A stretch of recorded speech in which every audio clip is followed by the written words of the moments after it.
আমি অধ্যাপক doctor Mohammad Golam Rabbani, senior psychiatrist, Unico hospitals private company limited, 23 green road. আমি প্রতিদিন শনিবার এবং মঙ্গলবার ছাড়া এই হসপিটালে রুগী দেখি এবং আমার বিশেষজ্ঞতা হচ্ছে সাইকিয়াট্রি, অর্থাৎ মানসিক রোগ বিশেষজ্ঞ। মানুষের স্বাস্থ্য মাত্রই তার একটি দৈহিক অবস্থিতি আছে, সামাজিক অবস্থিতি আছে এবং তার মনোজগতের একটি আবহ তার ভিতরে কাজ করে। এই সব মিলেই একটি স্বাস্থ্য। এবং শারীরিক রোগের সঙ্গে মানসিক এবং মানসিক রোগের সঙ্গে শারীরিক রোগ এবং সুস্থতা ওতপ্রোতভাবে জড়িত। আমরা বলে থাকি যে একটি সুস্থ দেহেই একটি সুস্থ মন বসবাস করে। এখন এই যে শারীরিক সুস্থতা, এটি হচ্ছে তার পূর্ব শর্ত। কারণ যদি তার শারীরিক কষ্ট থাকে, সেটি তাকে তার উদ্বেগ, তার যে মানসিক চাপ, এগুলোর মধ্যে সে প্রতিনিয়ত খুবই চিন্তাক্লিষ্ট থাকে।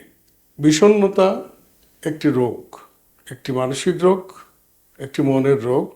যখন কোনো মানুষ তার দৈনন্দিন কাজকর্ম করতে স্বাচ্ছন্দ্য বোধ করে না, আমরা এটাকে ইংরেজিতে বলি anhedonia, inability to enjoy day to day life.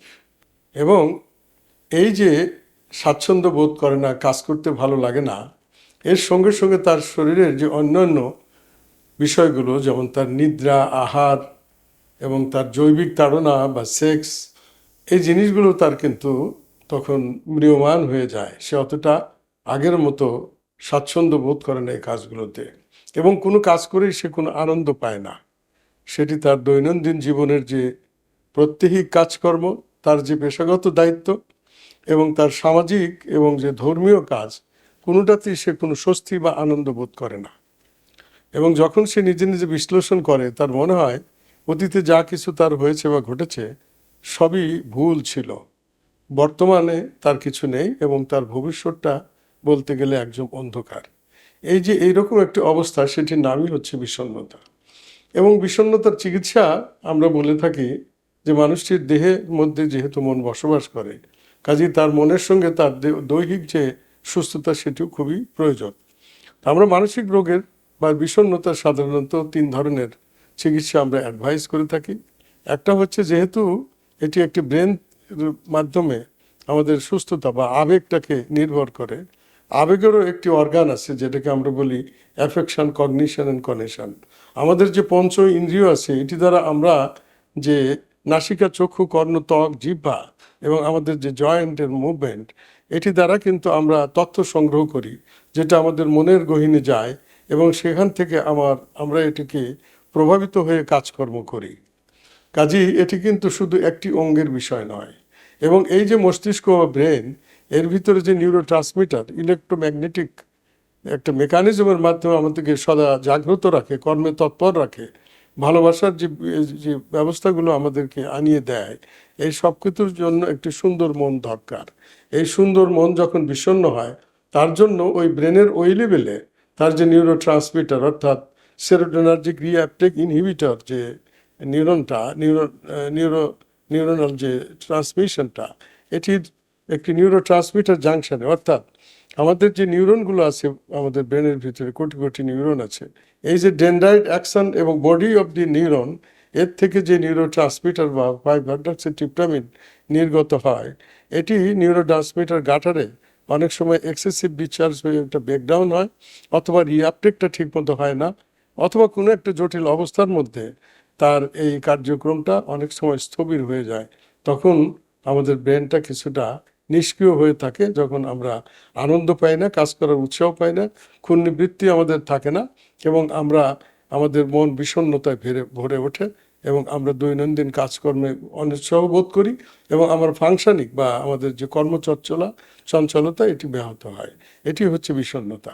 বিষণ্ণতা আমরা 3 ভাবে চিকিৎসা করে থাকি, যেটি আমি আগেই বললাম, যে নিউরো ট্রান্সমিটারে যেহেতু অভাব থাকে, ওই জন্য আমাদেরকে ওষুধ প্রয়োগ করতে হয়। এবং আমাদের যে মনের গহীনে বিভিন্ন ধরনের হতাশা এবং তার জন্য যে বিভিন্ন ধরনের প্রেক্ষাপট, যেমন কোনো কিছু হারানো, কোনো জায়গাতে লজ্জা পাওয়া, কোনো অর্থনৈতিক দৈন্য ঘটা, অথবা পারিবারিক বা সামাজিকভাবে নিজেকে হেয় প্রতিপন্নিত হওয়ার একটি অবস্থা দাঁড়ায়, তখনও কিন্তু মানুষটা অনেক সময় ক্ষণিককালের জন্য অথবা একটা দীর্ঘ সময়ের জন্য বিষণ্ণতা বোধে থাকে।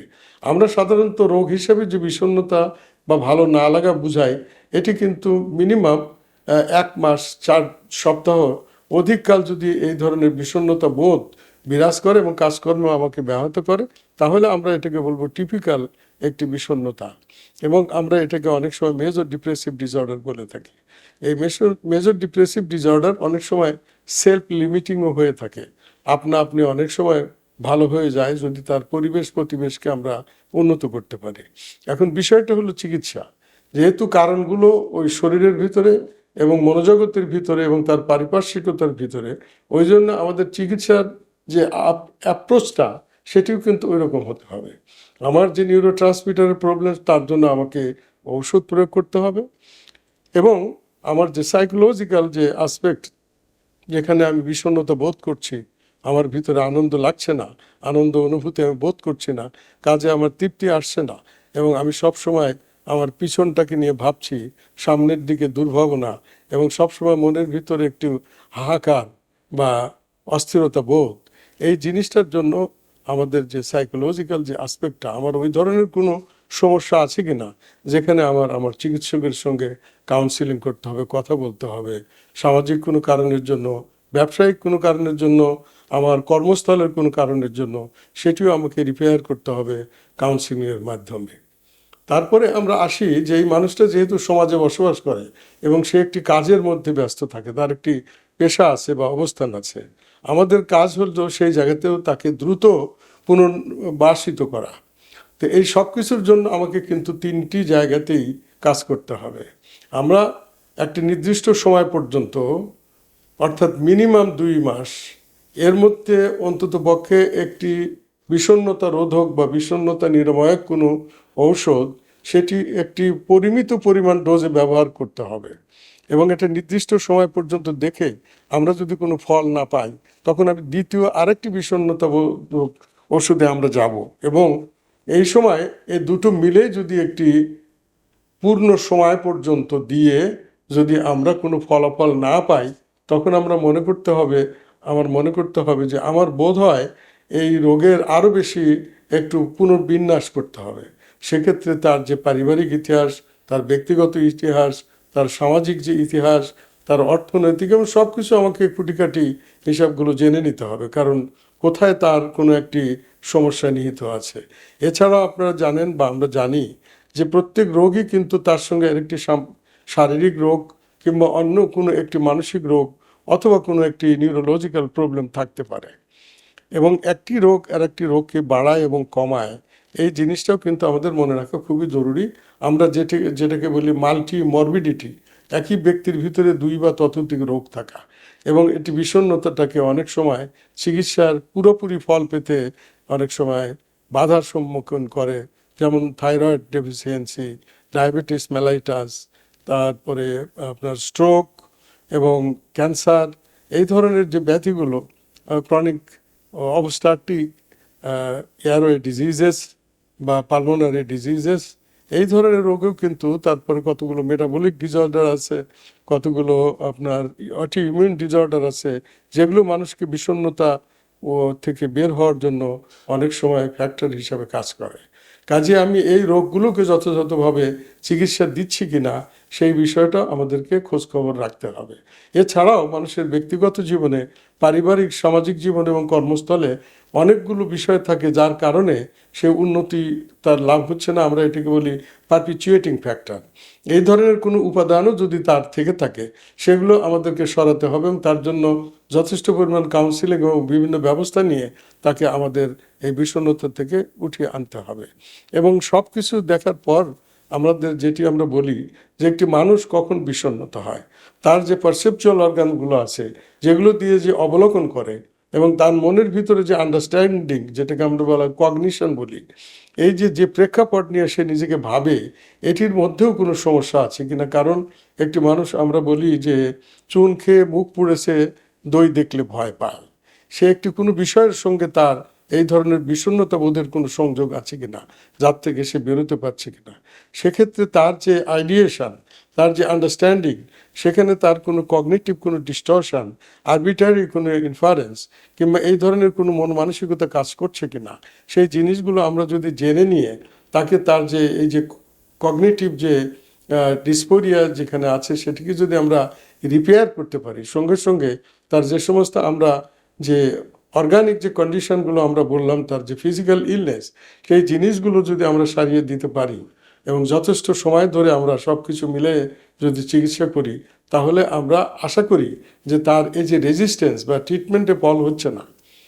কিভাবে ফল হচ্ছে না, তাকে আমরা 2 বা ততোধিক ওষুধ ব্যবহার করলাম এবং পর্যাপ্ত পরিমাণ ওষুধ দিলাম, নির্দিষ্ট সময়ও আমরা নিলাম, কিন্তু তারপরেও যখন আমরা রেজাল্ট পাই না, তখন আমরা পরবর্তী যে জিনিসগুলো আমি বললাম যে তার সঙ্গে তার কোনো শারীরিক রোগ, তার কোনো সামাজিক কোনো বিষয়, তার কোনো মনোজাগতিক কোনো বিষয়ে কোনো সমস্যা আছে কিনা, এই সব কিছুগুলো যদি আমরা তন্ন তন্ন করে খুঁজি, তারপরেও যদি আমরা সুরাহা তাকে না দিতে পারি, তখন আমাদেরকে এই অ্যাজ এ হোল সবগুলো অ্যাপারেটাস, সবগুলো যে অ্যামিনিটিস, সবগুলো আমাদেরকে ব্যবহার করতে হবে।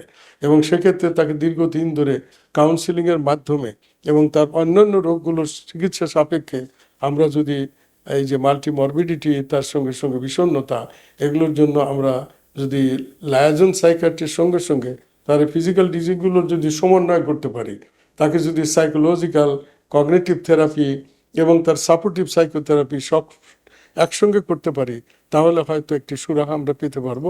সেখানে রেজিস্ট্যান্ট ডিপ্রেশনও আমরা তার একটি উন্নতির দ্বার গোড়ায় পৌঁছে দিতে পারবো। কাজে আমরা বা এর কোনো উপায় নেই, এর কোনো নিরাময় নেই, এর কোনো সমাধান নেই, এটিতে আমরা বিশ্বাস করি না। আমরা সবসময় অপটিমিস্টিক এবং আমরা মনে করি যে এই সমস্ত জায়গাগুলোতে যদি আমরা কাজ করি, তাহলে তার এই আপনার যে রেজিস্ট্যান্ট যে ডিপ্রেশন বা ব্যবস্থাযোগ্য যে বিষণ্ণতা, সেটিকেও আমরা সুস্থ করে তুলতে পারি। আসুন আমরা এই সবগুলোকে একসঙ্গে নিয়ে আমরা একজন মানুষের জন্য কাজ করি এবং আশা করি আমরা সাফল্য লাভ করব। ধন্যবাদ।